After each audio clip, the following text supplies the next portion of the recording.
Hi, welcome to the Destin Business Forum, brought to you by the Destin Area Chamber of Commerce. I'm your host, Amy Perry, and today I have two wonderful people from White Wilson Medical Center, Dr. Harned and Leslie Moland. Welcome. Thank you. Thank you very much. Okay, so my first question is going to be a toughie, and it may take the entire segment time, so are you ready? I'm ready. For those who don't know, what is White Wilson?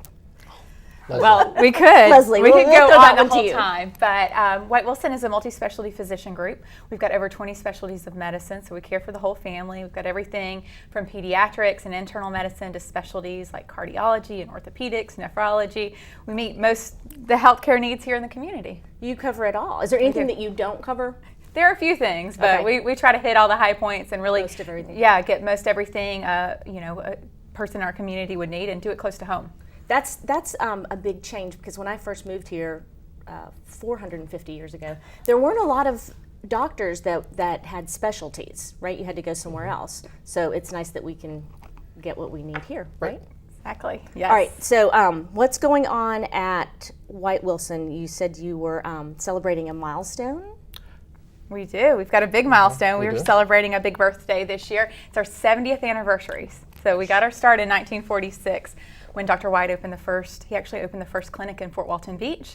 So he was that doctor who did everything, delivered babies, did surgery, did it all, made house calls. But now, we've grown and we do have that specialty care, but we're celebrating all year long. So we're going to have a birthday party of sorts on October 8th at our clinic in Fort Walton Beach. How would that be if you had to do everything as a doctor today? That would be very tough. That would. Medicine has gotten so broad now.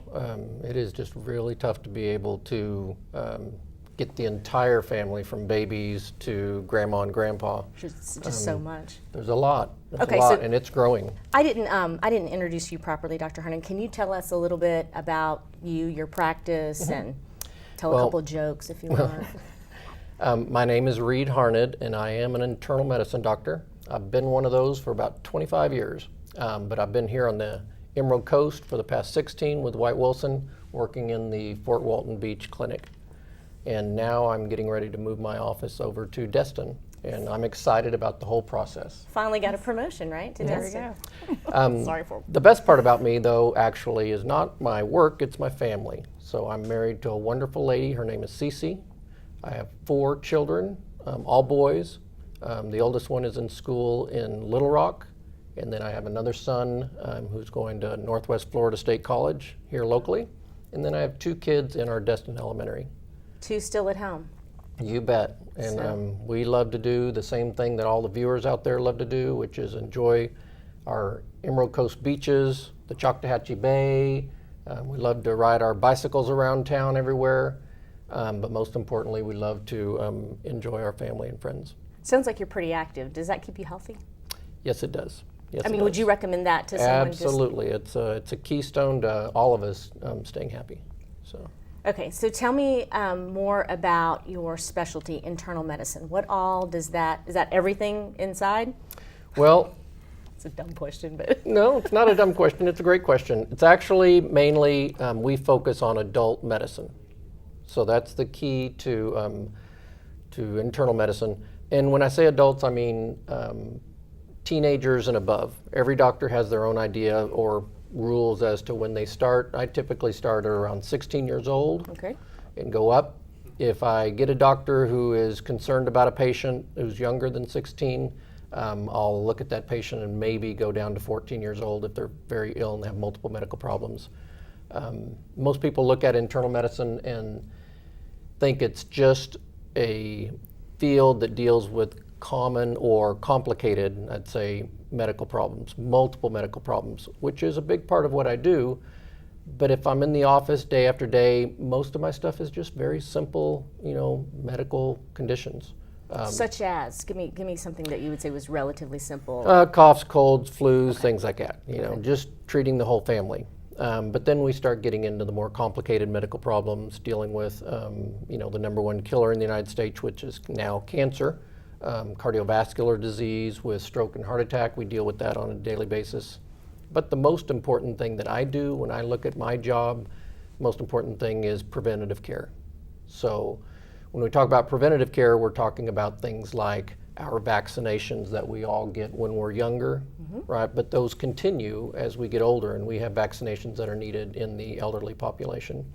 And then we look at those big killers, as I mentioned a moment ago, cancer, stroke, heart disease, and we try to do everything we can to follow guidelines to prevent those particular conditions, following guidelines to get diabetes under control if we're dealing with that, obesity, smoking, hypertension, cholesterol, and then looking at our cancer screenings.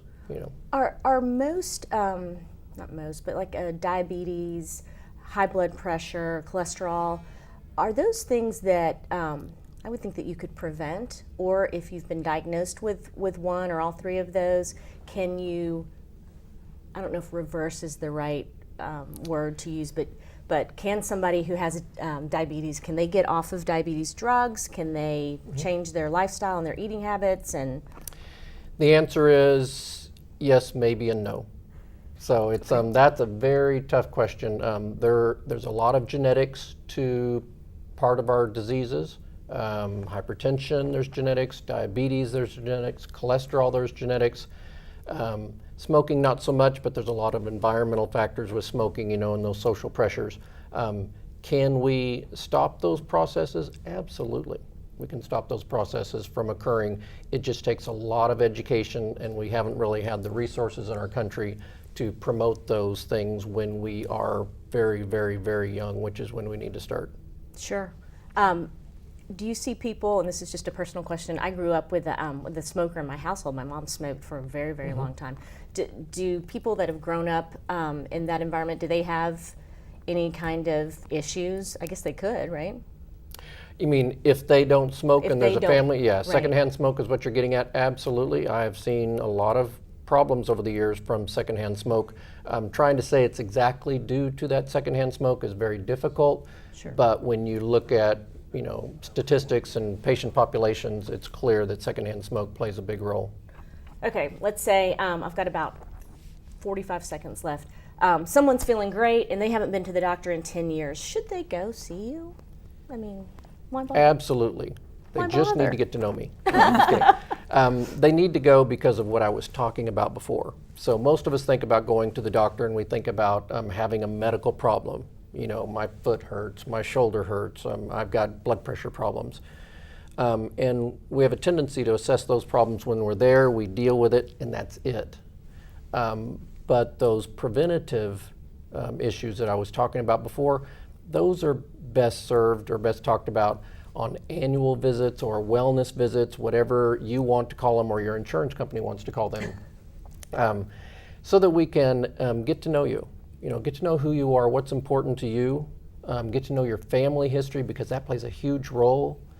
Talk to you about those screening tests for cancers, for heart disease related issues. Look at your vaccinations, make sure those are up to date and what you need for you, your age, et cetera. Try to keep people away from coming to you with a problem. I'll be happy to get people not to come to me someday. That would be good for me. Good for you, good for all of us. Yes. Thank you so much and come back, okay? Well, thank you very much. All right, we'll be back.